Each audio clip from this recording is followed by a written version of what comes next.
Good evening and welcome to the Indiana Hockey Broadcast Network. I'm Andrew Gusto alongside Garrett Drake, back here in Chicago, Illinois at Johnny's Ice House for another matchup between your Indiana Hoosiers, now at 10-8 on the year, facing off against the DePaul Blue Demons at 15-1. Garrett, tonight the starting goaltender for IU Hoosiers again will be Sammy Billis. Coming into this weekend, Billis with a 3.15 goals against average and a 91.1 save percentage.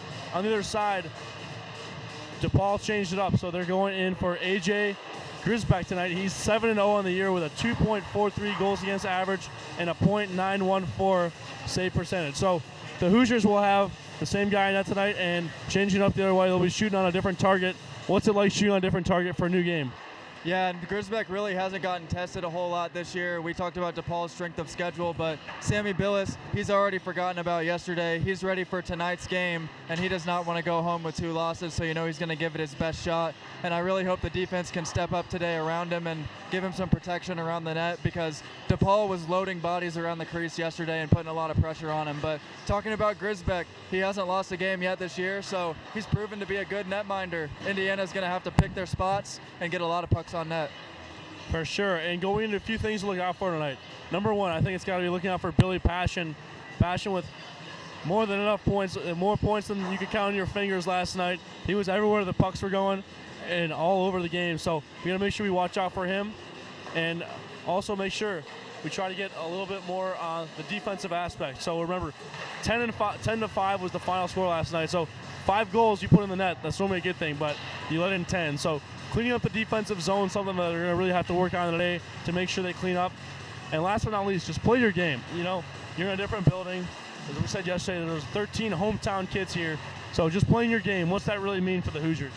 Yeah, they just got to do what they've been doing all year to get to this point. We talked about the struggles on the power play. They've worked on it a little bit. They had a power play goal yesterday on the major penalty.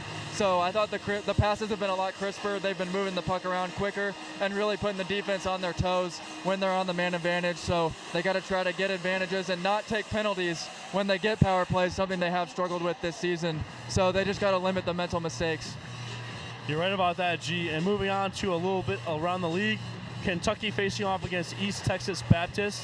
Louisville and Lake Superior State will face off. Miami and OU, Dayton, Ohio State, and last but not least, Xavier and Akron. That's all we've got for you now. We'll send it over to Garrett and Sam Weixler in a few minutes for a puck drop here at Johnny's Ice House here in Chicago.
gloves off. Just go back.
Hockey at Indiana University is brought to you by the following team sponsors: Corson Fire and Security, the Blue Blazers Events Group, and Top Flight Hockey. Well, after what can only be described as an embarrassing performance last night, a 10-5 loss for the Hoosiers of Indiana University on the road up here in the windy city of Chicago, Illinois, it's once again time for hockey on the Indiana Hockey Broadcast Network. Alongside Garrett Drake, I'm Sam Weixler. And Garrett, as we mentioned, Indiana got pretty much pumped last night. A few goals in garbage time to make that score look a little bit better, but other than that, a weird and ugly performance as far as the scoreline is concerned. Yeah, when you go back to the drawing board after last night's game, Wex, there's a lot of things to point out that didn't go Indiana's way, but most of them are very fixable things that they can work on today, like not taking penalties when they're on the power play, really trying to get the DePaul bodies out of the crease and take some of the pressure off Billis, and the defense needs to step up today as well. 2 power play goals for each side last night, and DePaul also had a shorthanded goal early in the second period. A really weird, fluky situation where Chris Lee got the first of his 2 goals, and plenty of goal scoring to go around. It's one thing that the head coach for the Blue Demons of DePaul has talked about, Dan Wood. He said in a broadcast earlier this year on the DePaul Broadcast Network that the scoring for them comes in bunches from a lot of different guys, and that was absolutely true last night. Michael Helf had a goal. Chris Lee had 2.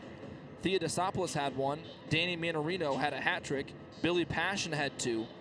A lot of guys contributing, and it really showed how effective they can be when they can spread the ice out and they can rely on anybody on their roster to make a difference. No question about that. And going back to Billy Passion, he's been lighting the lamp quite a bit this year. He's already at 20 goals. He had 2 yesterday, as you mentioned, and the hat trick from Manarino. They have to know where those 2 are at on the ice.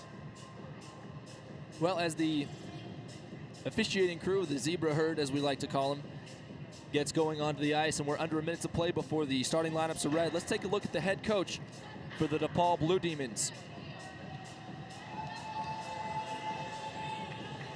At the helm for DePaul in his second year, head coach Dan Wood. And funny enough, Garrett, we mentioned it last night, he was an assistant coach for Stevenson High School here in the Chicago area, and was a coach for Adam Offenbach, Andrew Chambers, and a couple other guys on this Indiana roster. So if there's anybody that knows how those guys play, it's going to be that coach. Yeah, he's familiar with a couple of the Indiana guys, as you touched on, and we saw after the game he took a moment to talk to those guys as well. So it's a bit of a homecoming for him, and they get to see their former coach as well, but they want to give him a loss today. On the other side of the scorer's table, it'll be Andrew Weiss. Whenever he gets around to this far side of the sheet, a long walk for the guys who are not wearing skates, Garrett. Nonetheless, Coach Weiss in his second season, in between the pipes for the Indiana Hoosiers. After a struggling performance last night where the defense broke down in a few certain situations, back in the cage is Sammy Billis. Last night, just his second loss of the year. Coming into this weekend, though, 6-1 with a .315 goals allowed average and saving about 91% of the shots. We'll take a quick break for the starting lineups over the public address announce before we start the puck drop here at the Johnny's Ice House West in Chicago, Illinois. With that, our first order of business is the starting lineups. First, the Hoosiers. At left defense, number 10, Jack Hawkins. At right defense, number 16, Ray Myers. At left wing, number 3, Drew Michelli. At right wing, number 27, Aiden Simoneau. At center, number 9, Andrew Chambers. In the net, number 30, Sammy Billis. Now for your Blue Demons. At left defense, number 9, Chris Lee. At right defense, number 26, Josh Maloney. At left wing, number 72, Billy Passion. At right wing, number 16, Danny Manorino. At center, number 8, Michael Hell. And in the net, number 42, AJ Gresbeck. Ladies and gentlemen, at this time, please rise for the national anthem.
It's time for puck drop at the Johnny's Ice House West Sheet here in Chicago, Illinois.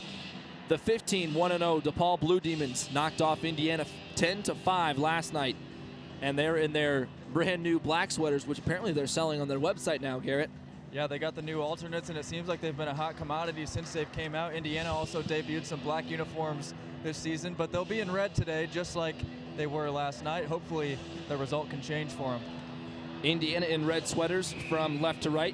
And in the cage for the DePaul Blue Demons, a change in the net. Tonight it'll be AJ Grisbeck, a 7-0 record in 17 goals allowed, has a .243 goals allowed average, and saves about 91% of the shots. So this should be about as even a goaltending performance between these two guys as we'll see. Indiana in red from left to right, and the Blue Demons on their home sheet in black from right to left. Indiana off the immediate draw, plays into the corner, and they'll chase it down. DD pass, Hawkins sliding in front of his own bench and then gets twisted around, poked away from his stick, and then again winning the puck back. Simoneau swings and misses, and the whistle's immediately been blown with 19:38 to go here in the first period. Bit of a quicker whistle right there than we saw yesterday. There weren't many stoppages in the first 10 minutes of play. First period went down pretty quickly. Indiana was also able to jump out to a 1-0 lead, but it was a downhill spiral after that. We'll see if they can get to a quick start in this one. Over the past 2 or 3 weekends, Indiana has been proficient at scoring the first goal and gaining the momentum, but in nearly all of those games, they have followed that up by allowing 2 or 3 back-to-back for their opponents. We talked about it with a couple guys during the pregame discussions. Guys like Ethan DiLorenzo said, you know, it's not necessarily one specific thing. Sometimes it's a group of different issues that have to be fixed or addressed, and sometimes that's just how the puck bounces. Indiana quick shot, and they'll be on the power play. Into the box is Manorino. The hooking call coming over the public address, and Indiana will go on the power play for the first time tonight. Just half a minute in. Indiana this season on the power play, 21.3%. And since they started out the first 3 weekends of the season, 0 for 25 on the power play, they've gone 36% with an extra man out there. Although sometimes, Garrett, it still feels like things aren't quite clicking on the PP. It's looked better in the past couple weeks, though, so hopefully they can keep that going. They did have a power play goal yesterday as well. 2 power play goals for Indiana yesterday, as you mentioned, one of them coming on a major power play in the waning moments of that 5-minute major. Both sides were assessed a 5-minute penalty, and both times a goal was scored during that frame. Half the power play gone. Indiana gets a change. DePaul trying to play it out of their own end. Passion dishes it along to a teammate. That's Health. Health, one of the best players on the roster, had a collection of scores last night, a goal and 2 assists. Already led the team in points and adding to his total with a good 3 there. 40 seconds to go on the power play, and Indiana can't keep it in the zone as Slavin gets squeezed into the boards and then has his stick yanked away from him. Half a minute left in this power play for Indiana, still struggling to get up a sustained attack. Garrett, they've been playing around in their own zone for at least 60 of this last 90 seconds. They're going to have time for one more rush here if they can chase this puck down and get it together. Well, you can't blame road legs for being an issue tonight after everybody stayed in either their home beds or with their buddies, as we did with the very gracious hosts, the Billis family. Indiana entering the zone, Slavin chasing it down into the trapezoid, squishes his man against the glass, and Gustafson plays it forward. Wobbled along the blue line. That's Goodfellow standing his ground, but it goes between his legs. And Indiana has to vacate as we're back to 5 aside. So Indiana already 0 for 1 on the power play, and we are not even 3 minutes into this game. Kicker puts his head down and fires the puck into the corner. Michelli chasing after it, no-look pass, trying to center it. And it goes to the blue line where Goodfellow holds it in. A shot through traffic. Goes wide into the corner on the near side. Kicker second chance shot from long range, unsuccessful. And the Demons carry it out of trouble. Partial change, and it's saucered over towards Simoneau outside the circle on the near side. He avoids a little hip check, and Chambers goes to dig it away. Played back toward Ray Myers, who threads it across the neutral zone. Indiana now has found their footing, it seems, and after this icing, the faceoff will take place back on the other side of the sheet where Indiana will be on their toes. And Wex, a bit of a wardrobe change I just noticed. Will Kicker went to the bubble. He ditched the cage on his helmet. So now another Indiana skater wearing the bubble. Last year it was just Tommy McDonald, but now they've got a few more. Interesting decision, Garrett. Do you think that is a strategic one or just a superstitious decision? Might as well try it out. See how you like it. Castrocani wins the draw for Indiana on the far side to the stick side of Grisbeck. McDonald can't get it to go, jamming it in. Then jams the man into the boards, roughing him up and giving him some gentle shoves in the backside. Nice wraparound attempt by T-Mac there. Nano Arana, who scored the first goal last night for Indiana, gets pinned against the glass. And Myers gets dispossessed, has his pocket picked all by himself. Billis clambers out of the crease and pokes it free. Indiana on a 2-on-2 rush now. Castrocani a shot that goes high and up into the protected netting above the scoreboard. So 4 minutes even have elapsed here in the first frame of game number 2 between the Demons and the Hoosiers. Nice heads-up play by Billis right there, Wex. He saw the breakaway formulating, and it would have been a 2-on-0 if they got to the puck, but Sammy beat him to it. And if you're going to come out, you got to commit to it, and he did right there. Chambers can't handle the draw this time. We know he is one of the Indiana specialists for power plays and for faceoffs. Against Kentucky, he won 20 out of the 30 faceoffs he took. Now, Garrett, my math skills aren't truthfully the best as some of the other guys who are majors and stuff in the Kelly Business School, but that's a good 2/3 of the faceoffs, and to win those really keeps you on the attack and really keeps the puck in the zone and the pressure on your opponent. Yep, just carry the 1 and add the 7, and it usually works out for you. That's what I was taught anyways. I'm not sure where you're getting a 7, but I'll figure it out once I get the 1. played forward. Here comes Chambers. He gets his stick swung away from him. Semino lunging, and it's poke checked away by Grisbeck. Bounce on the boards to Timmons. Shot through traffic. Pillow save by Grisbeck, and it goes to a D-man. Manarino out of the box. Luckily did not have his penalty just 15 seconds into the game cost his team, as we are still at Donuts and Goose Eggs up on the big board. Nearly 5 minutes have been played in this second game. Here comes Michelli, a 2-on-1 rush. Now a 2-on-2. And Indiana gets whistled for an offside as O'Flaherty was just a tad bit over the line. Garrett, that's the kind of rush that you have to make something out of and at least put a shot on. Yeah, and it looks like O'Flaherty was expecting Michelli to just carry the puck in front of him. He kind of took it back a little bit, dragged it into the zone, and O'Flaherty was out in front off to the running. In front of the DePaul bench, Indiana wins the faceoff, but it slides all the way back to their own end zone. Goodfellow gets dispossessed. Centering pass stymied by kicker. Now up to the blue line, sliding around. Salad, his shot gets punched into the corner. Billis had trouble seeing that shot, but nonetheless made the save. Working the goal line. Little swivel move by Leptic. Had a pair of assists last night. Sharp angled shot right in front. And now played to the blue line, kept in by the Demons. And the puck is whistled dead with 14 and 29 to go here in the first. Garrett, anything stand out as different from last night's game so far?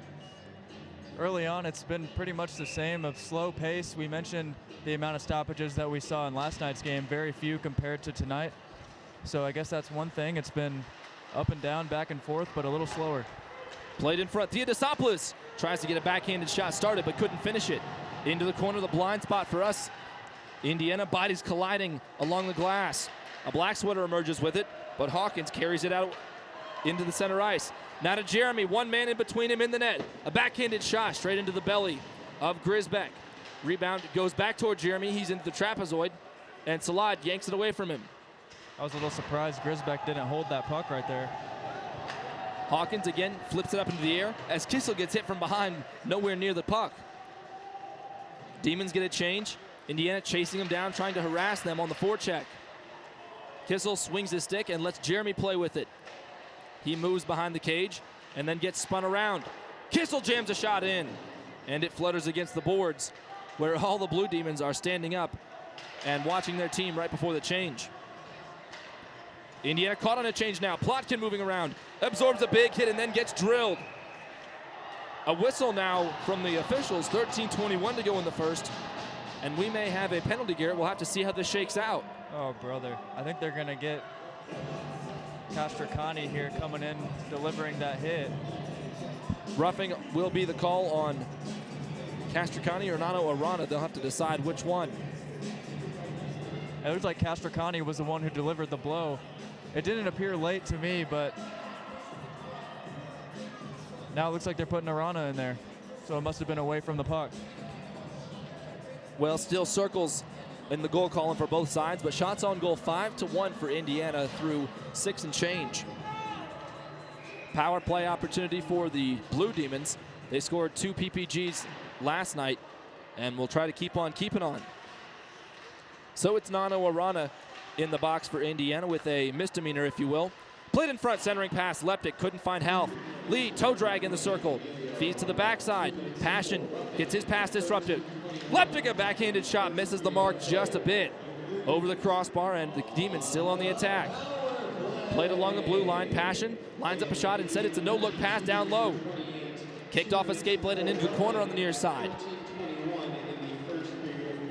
And as the puck slides all the way down the sheet, Indiana's able to ship it down the river and get a quick change.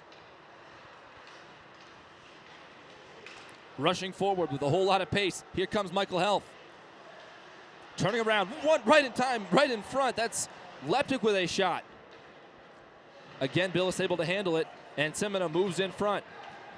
Threads a pass right between the legs of the linesman, and clambering all the way out of the crease over toward the circle was the netminder Grisbeck. A dangerous attempt to keep Indiana without possession. Michelli was coming in hot right there, and Grisbeck nearly gave up a wide open net to Sim. Talk about a gutsy play call as Hawkins picks off the pass right in front of his own net. Bounces it against the glass, and it rebounds off a stick, and Indiana again gets fresh legs on this penalty kill.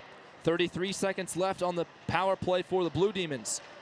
11:50 to go here in the first. Passion, maneuvering, and then fires it roulette, wheeling it from far to near.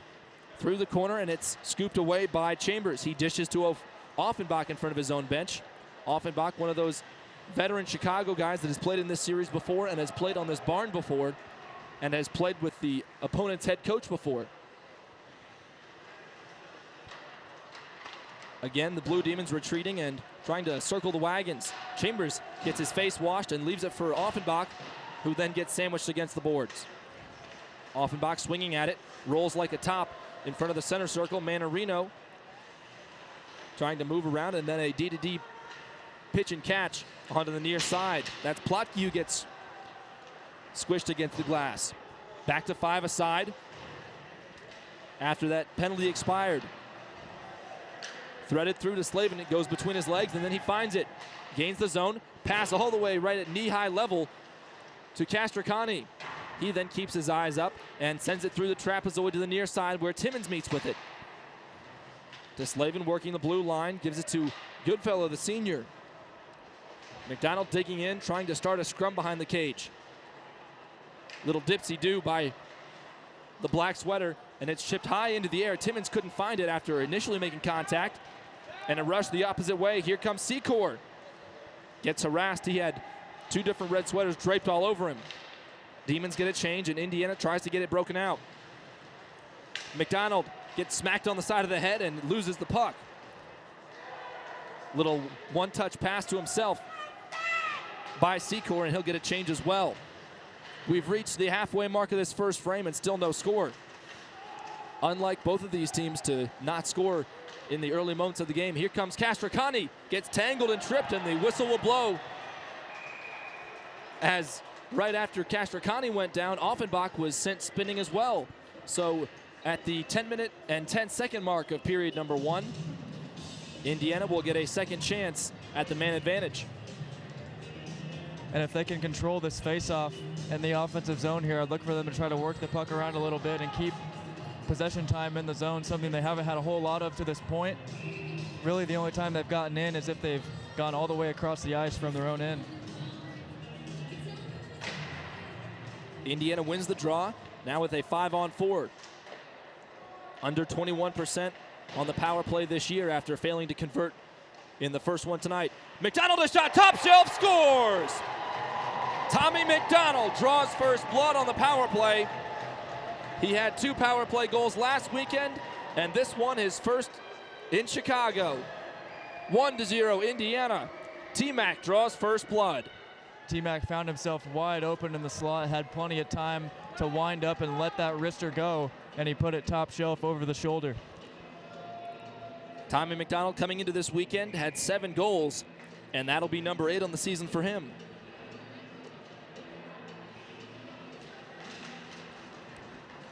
So Indiana, again, doing what they do every game, it seems, scoring first. Hopefully they won't cede a goal right immediately. Shot whizzes past the post and takes a weird carom off the boards. Played out of his own end, getting spun around as Plotke. Fed over toward Brass Penix, who then gets jammed against the glass. Michelli digging in. Chambers tries to yank it away, and it's played into center ice where Timmons retreats across the center line. Turns tail, flutters up into the air, and Passion picks his pocket. Passion, a quick shot. Doesn't find the cage. Brass Penix retreating into his own zone, back skating, and then firing it forward off the boards. That'll be an icing with 8:50 to go here in the first, now waved off. And it looked like the linesmen were confused as to whether there was a deflection. A very late whistle on that icing, Garrett. Yeah, one of the linesmen is yelling at the other one on the near side here. Looks like he might have messed up that call, but Indiana jumping out to a lead once again. We'll see how long they can keep it. Maybe even add on. Drew Michelli had a goal last night and now has an assist on that goal by Tommy McDonald. Michelli on the year, 14 points now. Last year, 8 guys for Indiana were in double-digit points.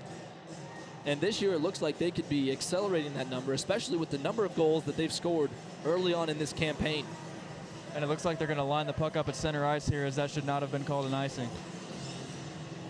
Puck wobbles free, pulled away onto the stick of Ash. Brock Ash, the captain, served 2 different sentences in the box, one a nickel and one a dime. Pardon me, a deuce, Garrett. He had a major and a minor penalty. Back onto 5 aside, 1-0 the score, thanks to a Tommy McDonald top shelf wrister. Here you have to imagine that kind of momentum starting off this game has to feel good for Indiana, although they know that one of their weaknesses is letting goals get answered right away. DiLorenzo tries to kick the puck to himself. Instead, it flops over to Jeremy, who chops his feet wildly, trying to gain entry.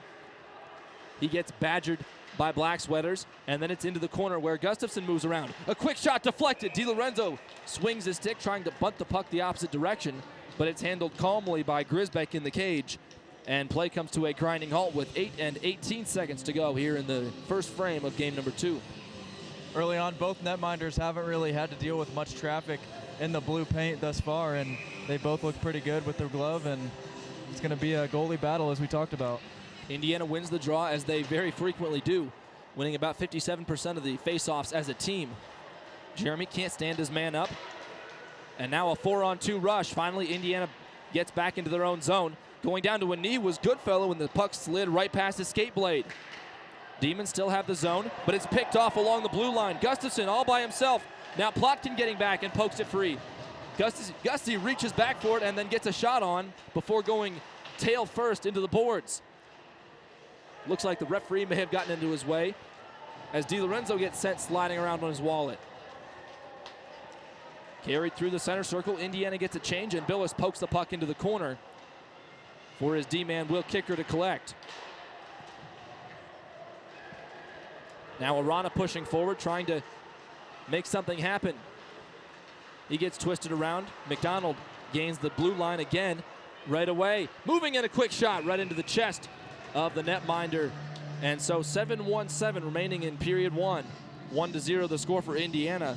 Tommy McDonald has had 2 or 3 shots right away that are at least seem to be keeping Indiana on the right track and in forward motion. He's been flying around the ice early on in this one. You can tell he's being ultra aggressive. Got in that mindset after not scoring yesterday. He wants to get in the scoring column multiple times here. McDonald had a hat trick a couple weekends ago. Indiana winning the puck back right in front. McDonald a shot. Can't pick his target. It redirects up to the point where Castricani gets pinned against the wall. McDonald digging in. Somebody lost their stick. It's going to be a 5-on-4.5. Hawkins through the trees and right along the dirt. Back toward Myers at the blue line. His pass looking for a deflection, didn't get one. Now kicked down. That was off the leg of Wazilo. Still in the zone. Marcelletti now has the puck, but he gets his pocket picked almost literally. Arana can't keep hold on to it and jams his stick into the stomach of Wazilo on the backside. Now toward Marcelletti. Gains the zone, 3-on-3 rush. Miscommunication on the passing, and that passing combination for the Demons end up doing more harm than good. Now rushing forward, O'Flaherty lunges and pokes it free. And instead of a shot on target, it'll be covered up by the leather of Grisbeck. So 6:11 to go in the first frame. And Indiana still in control. And it looks like they may have nipped that issue in the bud of immediately ceding a goal to the opposition. Yeah, the only time you're going to get better holding a lead is if you play with the lead more, and you can tell they're definitely trying to do the same thing that they've been doing when the game's tied and just treat it like that. Timmons keeps forcing the issue. Now to Semino, a quick shot. Second chance bobbled right outside the crease on the far side of the post, and Grisbeck handles it again. That was a nice play by Grisbeck. There were a couple opportunities for a rebound to dribble out there, but he slammed the leather down as the first opportunity that he got. You know, when we talk to goalkeepers on Indiana and other teams as well, they've said that the mark of a good netminder is controlling where the rebounds go and how often you allow them. Some shots you can't do much about, you just have to save the shot, but in other situations you can really control where the play goes directionally as well as the momentum of that play. And now the whistle's been blown as the puck may have chipped the side of the glass before coming back in. But to that point on the topic of goalkeepers and goaltenders, whatever you want to call them, Garrett, controlling the rebounds can be a crucial part, and especially in making your D-men look good when they're able to fish it away and fling it across the ice. No question. Got to get the boys involved any way you can, and anytime they can help their goalie out, they're going to want to partake in that, no question. So Andrew Chambers digs in, tries to tie his man up, and instead it smacks off the skate blade of Braspenix along the half boards and fed all the way across after a deflection. Icing waved off, but this time the whistle does blow. A little bit of a miscommunication on the icing calls, Garrett, between these officials. Yeah, it seems like they're still calibrating a little bit, getting a feel for each other, but I think that was the proper call there. Well, you got to get the sights lined up, whether it's iron sights or the scope, and these guys are still getting their legs under them. It's a cold day out. They probably had to warm up a little bit first, eh, Garrett? Oh, yeah, it's colder in this barn today than it was yesterday. They must have cranked the AC up a little bit. Puck pops over the head of Will Kicker, and chasing it down into the attacking zone is Newton. He was a problem for Indiana. One-timer kicked away by Billis. Second chance, misses the mark. Another deflection, and it careens back in toward Billis' stomach. So he pounces on top of the puck with 5:12 to go in the first. And that was a rush that Indiana really got lucky in. And Leptic had a wide open net, and he just missed wide on the far post. Billis had to stand up and come out to make the first save, and then Leptic got the rebound, but just couldn't put it home. Garrett, when talking to the team assistants, the interns, and the marketing group, we learned that they have two different designs for the team pucks, the game pucks, and I'm a little bit jealous. They've got their Blue Demons logo as well as the team word. Here comes Semino moving in. A good glove save by Grisbeck. Rebound bounces on the side of the cage. Michelli plays a centering pass. Goodfellow controls it with the backhand of his stick and immediately gives it right back to Billy Passion. Passion for the Demons. 3-on-2 rush. Played to the center of the ice. Nice block by Chambers right there. Wow. In the slot, Indiana stifling that attack and putting out the fire. Again, the puck flies into the corner, and Grisbeck knocks it around the glass. Pops off the windowsill and back onto the sheet. Chambers can't hold on to it, and Myers kicks it to his teammate, but instead Manarino steps in front. Played right in front. Billy Passion gets twisted around and tangled with Myers. And now 4 minutes and 20 seconds to go here in the first. Indiana still up thanks to a Tommy McDonald top shelf score. Hawkins finds a man in Michelli right along the blue line. Can't gain entry and can't hold on to possession either. Change for Indiana with 4 and change to go in the first. D pass. Indiana doesn't finish the check on that one. Now to the far dot. Going down onto his knee was Ray Myers. Myers now chasing his man around, trying to shadow him. Played onto the goal line. Billis stops 2 shots right in a row. One may have drawn the iron. Now over towards Solon. In front of the Indiana bench, keeps it in. Deflection right in front. Billis never saw it. Back into the end zone. Played in front. Centering pass off the chest of Myers. Boy, he has blocked 2 shots, it looked like, on that possession, Garrett. Yeah, the D-men have done a great job blocking shots early on. Here comes Jeremy zigzagging in. His shot bounces off the face mask of the netminder. Into the corner now it goes, and it's carried out by Theodosopoulos. Errant pass finds Brandenburg, who has been moved to D, in the place of Leo Warner, who's up behind us. Here comes Plotkin, feeding it back toward the side. And Timmons yanks it away. Pulled apart, back toward Pesta. His shot goes into the Indiana script on the front of Billis' sweater. So 3 and 3 to go here in period number 1.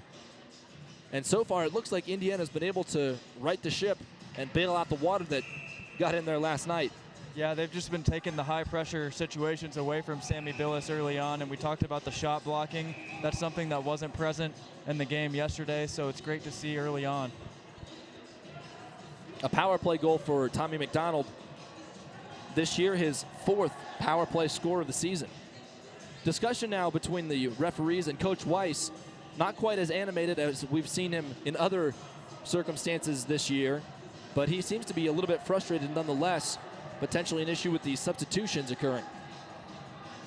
So Hawkins has to hop back onto the ice, and Castricani digs in. Indiana wins the faceoff, wobbling over toward the stick of Health. He holds it in. A second chance by Passion to the back door, deflected wide. Hawkins gobbles it up, and fires it against the boards. Instead, it's collected by a black sweater, and Castricani gloves it down to himself. 3-on-2 rush to the far side to McDonald. He's already got one. Shoots, and handled by Grisbeck as bodies collide right outside the crease. 2:41 to go in the first. Indiana up 1-0. And Garrett, it feels like this pace of play for Indiana has been much more their style and what they're used to. Yeah, they're definitely controlling the tempo right now. And one thing I've noticed, I've seen about 3 or 4 times DePaul gearing up for a one-timer, and Indiana's had some timely stick lifts, not even allowing them to hit the puck. Or going down onto a knee to block a shot, laying the body on the line. We've seen Aiden Goodfellow do a couple face plants and try to make some snow angels right outside his own net.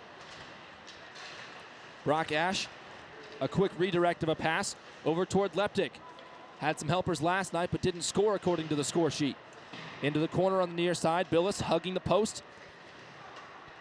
And Simoneau, no look pass to Michele at center ice. Can't keep possession going, and then Brock Ash gets knocked off of his skate blades. Here comes Castricani, a one-man race. A quick shot, doesn't find the target. He gets his own second chance, and that one's kicked away to the far side. Arana steps in and then gets stepped through. Twirling around is Brest Penix.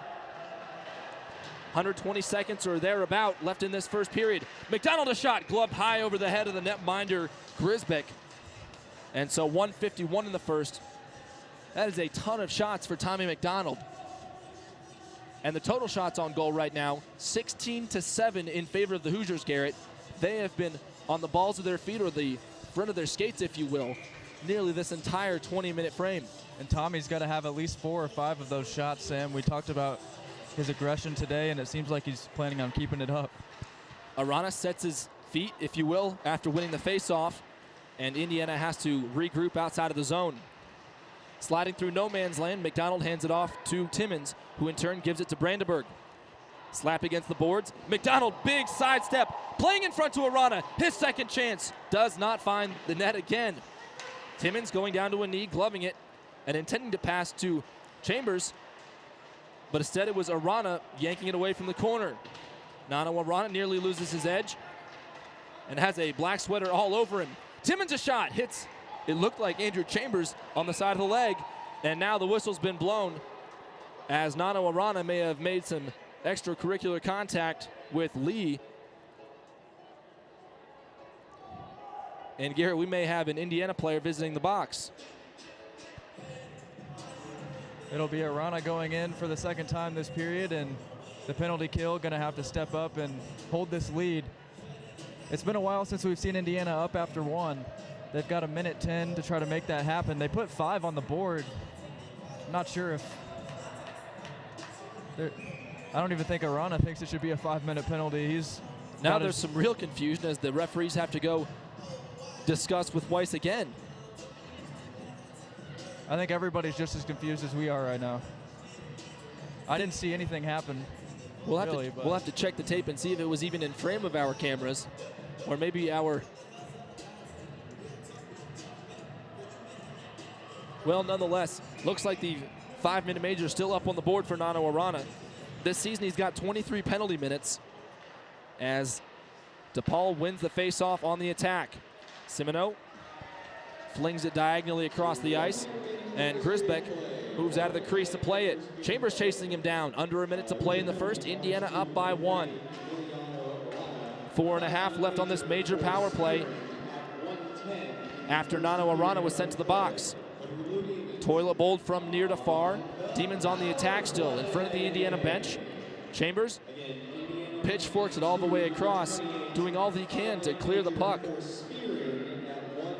Spearing is the official call that we've gotten on the PA system here. Well, if that's the call they're going with, then judging by the reaction of a couple players after that play, it may have been a below-the-belt type of spearing. Second chance, jammed at, yanked away, right in front of the cage. Bodies colliding, puck is still loose according to the officials. Garrett, that was a hard thing to see from our angle, but boy, that is about as close as it gets to crossing the line. Demons still on the attack, under 10 seconds to play. Now half a dozen, through traffic, Billis waffle boards it into the corner, and it gets slung along the corner again. That's how the first frame will end, with chaos and confusion. And I think, Wex, that puck was as close to crossing the line as you could possibly get. It was bouncing around. Hawkins was able to get his stick in there and get it out, and my goodness, Indiana escapes with the lead. Well, Garrett, if we were afforded the ability to use the goal line technology or the VAR, how they have it in soccer and hockey at the top levels, I'd be curious to see just how close in centimeters or millimeters or inches, whatever continent you want to measure it on, and whichever unit of measurement you want to use, that's about as close as I've seen in a long time as far as Indiana hockey goes. And it might benefit the Hoosiers that we don't have that technology, because I'll tell you what, that looked like it was in. Well, we'll take a quick break and I'll step aside. Garrett, any final thoughts before we send it to a break and get ready for the intermission show with Andrew Gus? Yeah, I was really impressed with how they came out early on and really controlled the tempo, and they were getting a lot of shots on net. McDonald taking things into his own hands at times, trying to get the Hoosiers on the board, which he was successful in doing. So you just like to see a couple guys taking initiative and trying to get the other boys buzzing as well. So one frame in the books, 1-0 the score. Tommy McDonald, a power play wrist shot that nearly popped the bottle off the cage. Indiana in the driver's seat. Alongside Garrett Drake, I'm Sam Wexler. Don't go anywhere. We'll have the intermission show with Goose and GD in just a few moments. This is Indiana and DePaul live from the Johnny's Ice House in Chicago on the Indiana Hockey Broadcast Network.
Welcome back to the Indiana Hockey Broadcast Network. I'm Andrew Gus, joining you here live for the first intermission report. 1-0 after 20 minutes of play, and the Hoosiers look like a completely different team than we saw last night. They did a great job moving pucks in. They outshot DePaul by 16-8. Hits were pretty even, although we did a good job making sure we got those shots that were good quality shots on a few regroups. There was a few odd passes that caused breakaways the other way, but Billis, staying on his head per usual, has done a great job. And 20 more minutes ahead, you gotta go one period at a time, and hopefully we keep getting a few more, plugging those away. As we said though, 1-0, so different score from last night after one period, and we know that this DePaul team is definitely relentless, so they're not gonna give up, and after plugging in 10 last night, a donut on the board so far, after 20 is not what they're looking for. As we go into period 2, we're gonna hope that the Hoosiers can find a way to capitalize and kill off this 5-minute around a penalty, and hopefully capitalize when they get back to even strength and plug in a few more goals while holding off DePaul and take it to period 3 and continue that. Hopefully we split this series at 1-1. I'll join Garrett Drake in a few minutes, and we'll have you period 2 of hockey between your Indiana Hoosiers and DePaul.